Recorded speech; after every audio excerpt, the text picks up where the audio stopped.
تو یہ تو گناہ ہے، تم کس طرح کہتے ہو کہ جادو کی وجود ہے؟ ہم ان سے کہتے ہیں بطور الزام کے کہ جھوٹ بولنا گناہ ہے یا نہیں، وہ کہیں گے ہے۔ گالی دینا گناہ ہے یا نہیں ہے، وہ کہیں گے ہے۔ زنا کرنا گناہ ہے یا نہیں ہے، وہ کہیں گے ہے۔ پھر ہم ان سے پوچھتے ہیں آیا زنا کا وجود ہے یا نہیں ہے، جھوٹ کا وجود ہے یا نہیں ہے، دھوکے کا وجود ہے یا نہیں ہے؟ کہتے ہیں تو جب وہ گناہ ہے، گناہ ہونے کے باوجود اس کا وجود ہے، تو سحر اور جادو بھی گناہ ہے، لیکن اس کے باوجود بھی اس کی وجود ہے۔ دیکھو بعض چیزیں ایسے جو محسوسات کے قبیل سے ہو، اس میں تو رؤیت ممکن ہے، لیکن جو چیزیں محسوسات کے قبیل سے نہ ہو تو اس کی رؤیت ممکن ہی نہیں ہے۔ کہ السحر حق، سحر حق ہے اور اس کی حقیقت ہے، اللہ تعالیٰ پیدا فرماتا ہے اپنے مشیت سے۔ تمام اہل سنت والجماعت کے اس بات پر اتفاق ہے کہ جادو موجود ہے، خلاف للمعتزلہ، کہ صرف معتزلہ کے اس بارے میں اختلاف ہے کہ وہ جادو کا انکار کرتے ہیں۔ دیکھو جو بھی پیغمبر ہوتے ان کی دو حیثیتیں ہیں، ایک ہے نبوت کا اور دوسرا ہے بشریت کا۔ تو بشریت کی وجہ سے کہ وہ بشر انسان ہے، اس پر بھی بخار بھی آ سکتا ہے، وہ اس کو نزلہ بھی آ سکتا ہے، زکام بھی آ سکتا ہے۔ تو اسی طرح جادو کا اثر ہونا یہ بھی ایک بیماری ہے۔ جس طرح بخار آنا یہ نبوت کے منافی نہیں ہے، اسی طرح پیغمبر پر جادو کا اثر ہونا یہ بھی نبوت کے منافی نہیں ہے۔ سوال یہ ہے کہ آیا جادو کی کوئی حقیقت ہے یا نہیں؟ الجواب دیکھیے، یہ جو سحر کا لفظ ہے اس کی حقیقت موجود ہے اور سحر ہے دنیا میں۔ باقاعدہ علماء کرام نے اس بات کی تصریح فرمائی ہے کہ السحر حق، سحر حق ہے اور اس کی حقیقت ہے، اللہ تعالیٰ پیدا فرماتا ہے اپنے مشیت سے۔ تمام اہل سنت والجماعت کے اس بات پر اتفاق ہے کہ جادو موجود ہے، خلاف للمعتزلہ، کہ صرف معتزلہ کے اس بارے میں اختلاف ہے کہ وہ جادو کا انکار کرتے ہیں۔ حال یہ ہے کہ دیکھیے جادو کا ثبوت قرآن مجید میں بھی ہے اور احادیث میں بھی ہے۔ لوگ کہتے ہیں کہ تم کہتے ہو کہ جادو ہے تو ہمیں بتاؤ۔ دیکھو بعض چیزیں ایسے جو محسوسات کے قبیل سے ہو، اس میں تو رؤیت ممکن ہے، لیکن جو چیزیں محسوسات کے قبیل سے نہ ہو تو اس کی رؤیت ممکن ہی نہیں ہے۔ مثال کے طور پر آپ کے اندر ایمان ہے تو میں آپ سے کہوں کہ آپ مجھے اپنا ایمان دکھاؤ، تو رؤیت تو اس چیز کی ہو سکتی ہے کہ جو محسوس ہو۔ اب جادو تو محسوس نہیں ہے۔ بہت سارے لوگ کہتے ہیں جو منکرین حدیث ہے اور جو دوسرے فرقے ہیں جماعت المسلمین وغیرہ، جادو کے انکار کرتے، کہتے تم کہتے ہو جادو ہے تو بتاؤ، دکھاؤ۔ تو ہم ان سے کہتے ہیں کہ بھائی بخار ہے یا نہیں؟ وہ کہیں گے ہے۔ تو ہم ان سے کہتے ہیں کہ اب دکھاؤ، وہ نہیں دکھا سکتے۔ ایمان ہے یا نہیں ہے؟ دکھاؤ، نہیں دکھا سکتے۔ کیوں؟ اس لیے کہ رؤیت اس چیز کی ہو سکتی ہے کہ جس کا جسم ہو، جو محسوس ہو، جو غیر محسوس ہو، تو اس میں تو رؤیت ہی ممکن نہیں ہے۔ تو پھر یہ اعتراض کرنا حماقت اور جہالت پر مبنی ہے۔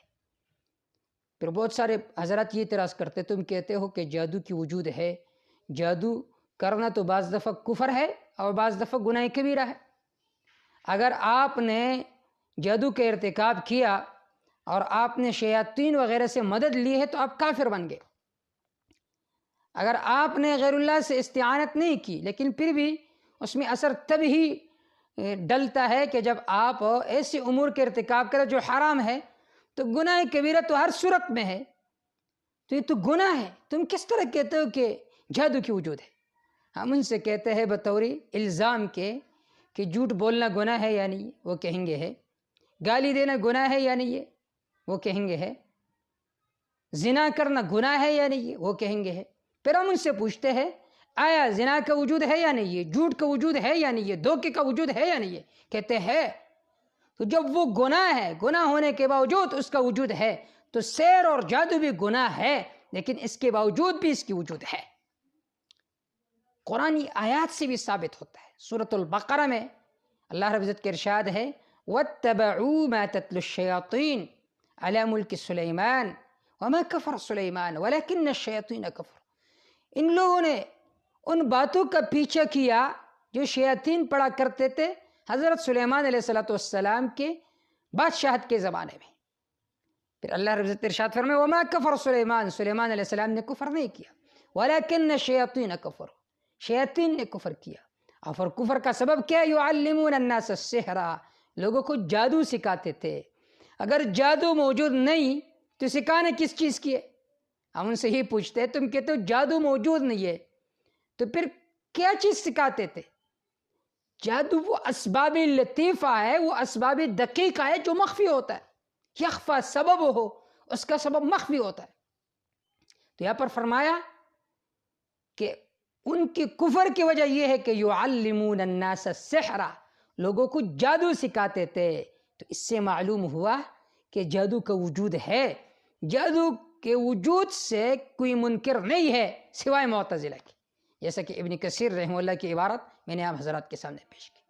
اسی طرح حضرت موسیٰ علیہ السلام کے بارے میں آتا ہے یخیل الیہ من سحرہم، کہ ان کے خیال میں آیا۔ دیکھو یہ جو جادو ہوتے ہیں یہ خلاف حقیقت امر ہوتا ہے، خلاف حقیقت۔ مثال کے طور پر جادو کے ذریعے سے، منتر کے ذریعے سے ایک آدمی ایک جگہ سے دوسری جگہ تک سفر جب کرے گا تو 2 گھنٹے لگیں گے، لیکن جادو اور منتر کے ذریعے سے وہ 1 گھنٹے میں پہنچ سکتا ہے۔ آپ کے جو آنکھ کے اس پر نظر بندی ہوگی، یخیل الیہ من سحرہم، انہیں محسوس ہونے لگا کہ تو ان کا سحر ہے، تو پھر وہ پیچھے ہٹنے لگا۔ اور فاوجس فی نفسی خیفہ، لوگ کہتے ہیں کہ جادو کا اثر کسی پر نہیں ہوتا۔ اگر جادو کا اثر نہیں ہوا تو موسیٰ علیہ السلام نے خوف کیوں محسوس کیا؟ خوف کا محسوس کرنا، ڈر کا محسوس ہونا، یہ اس بات کی دلیل ہے کہ جادو موجود ہے، البتہ جادو کے ارتکاب کرنا کفر اور گناہ کبیرہ ہے۔ اسی طرح موسیٰ علیہ السلام نے فرمایا ما جئتم بہ السحر ان اللہ سیبطلہ، جو تم جادو لے کر آئے اللہ تعالیٰ اسے ضائع کریں گے، کیونکہ یہ تو معجزہ کے مقابلے میں، معجزہ کا مقابلہ کوئی نہیں کر سکتا۔ تو اس سے بھی معلوم ہوا کہ جادو ہے، تب تو انہیں سحر کہا گیا۔ بہت سارے حضرات کہتے ہیں کہ آپ صلی اللہ علیہ وآلہ وسلم پر جادو کا اثر نہیں ہوا۔ کیوں؟ اس لیے کہ قرآن مجید میں ہے وقال الظالمون، ظالموں نے کہا ان تتبعون الا رجلا مسحورا، تم تابعداری نہیں کرتے مگر ایسے آدمی کے جو ساحر ہے۔ تو وہ حضرات یہ کہتے ہیں کہ تم کہتے ہو آپ صلی اللہ علیہ وسلم پر جادو کا اثر ہوا تو تم تو ظالم بن گئے، کافر بن گئے۔ ہم ان سے کہتے دیکھو حضرت موسیٰ علیہ السلام بھی پیغمبر ہے یا نہیں ہے، اور آپ صلی اللہ علیہ وآلہ وسلم پر بھی، آپ صلی اللہ علیہ وسلم بھی پیغمبر ہے۔ جس طرح حضرت موسیٰ علیہ السلام پر جادو کا اثر ہوا، اور جادو کا اثر یہ نبوت کے منافی نہیں ہے۔ دیکھو جو بھی پیغمبر ہوتے ان کی 2 حیثیتیں ہیں، ایک ہے نبوت کا اور دوسرا ہے بشریت کا۔ تو بشریت کے وجہ سے کہ وہ بشر انسان ہے، اس پر بھی بخار بھی آ سکتا ہے، وہ اس کو نزلہ بھی آ سکتا ہے، زکام بھی آ سکتا ہے۔ تو اسی طرح جادو کا اثر ہونا یہ بھی ایک بیماری ہے۔ جس طرح بخار آنا یہ نبوت کے منافی نہیں ہے، اسی طرح پیغمبر پر جادو کا اثر ہونا یہ بھی نبوت کے منافی نہیں ہے۔ موسیٰ علیہ السلام کے بارے میں اللہ نے کیا فرمایا؟ یخیل الیہ من سحرہم، ان کو محسوس ہونے لگا کہ ان کا جادو ہے تو پیچھے ہٹنے لگا۔ قلنا لا تخف، ہم نے کہا نہ ڈریے۔ اس سے معلوم ہوا کہ پیغمبر پر بھی جادو کا اثر ہو سکتا ہے۔ اب یہاں پر اس اعتراض کا جواب وقال الظالمون ان تتبعون، ظالموں نے کہا تم تابعداری نہیں کرتے مگر ایسے آدمی کے جس پر جادو ہو چکا ہے۔ تو ان حضرات کے اعتراض یہ ہے اگر تم کہتے ہو پیغمبر صلی اللہ علیہ وآلہ وسلم پر جادو ہو چکا ہے تو پھر تو تم بھی ظالم بن گئے۔ اس کا ایک جواب تو یہ ہے کہ آپ صلی اللہ علیہ وآلہ وسلم پر جادو مدینہ میں ہوا تھا، اور یہ اعتراض کفار نے مکہ میں کیا۔ جب اعتراض کفار نے مکہ میں کیا، دونوں مواقع الگ الگ ہے تو تعارض ہی نہیں ہے۔ تعارض تو تب ممکن ہے جب اتحاد مکان ہو، جب مکان متحد نہیں ہے۔ جادو کا اثر ہوا تھا مدینہ میں، کافروں نے اعتراض کیا مکہ میں، تو آپ کا یہ کہنا کہ اگر تم نے کہا کہ پیغمبر پر جادو کا اثر ہو چکا ہے تم ظالم ہو، ہم نے کہا ہم ظالم نہیں ہے، کیونکہ یہ بات تو مکی کی ہے۔ دوسرا جواب سنیے، دیکھو یہ بات مسلم ہے کہ جو ساحر ہوتے، ساحر جادوگر، اس پر کسی کا جادو اثر نہیں کرتا، ساحر پر کسی کا جادو اثر نہیں کرتا. اور کفار مکہ آپ صلی اللہ علیہ وآلہ وسلم کو جادوگر کہا کرتے تھے. کفار مکہ آپ صلی اللہ علیہ وآلہ وسلم کو جادوگر کہا کرتے تھے. تو آپ صلی اللہ علیہ وآلہ وسلم پر مدینہ میں جادو کا اثر ہونا یہ آپ کی نبوت کی دلیل ہے کہ آپ جادوگر نہیں ہے، آپ ساحر نہیں ہے، آپ اللہ کے سچے پیغمبر ہے. اگر آپ جادوگر ہوتے تو کبھی آپ پر جادو اثر نہ کرتا. یہ بہت زبردست دلیل ہے. تیسری بات، مشرکین نے جو اعتراض کیا ان تتبعون الا رجلا مسحورا، مسحور کا معنی ہے زائل العقل، جس کا عقل مکمل ختم ہو چکا ہو. اور بعض نے معنی کیا ہے آکل الخبز، جو روٹیاں کھانے والا ہو.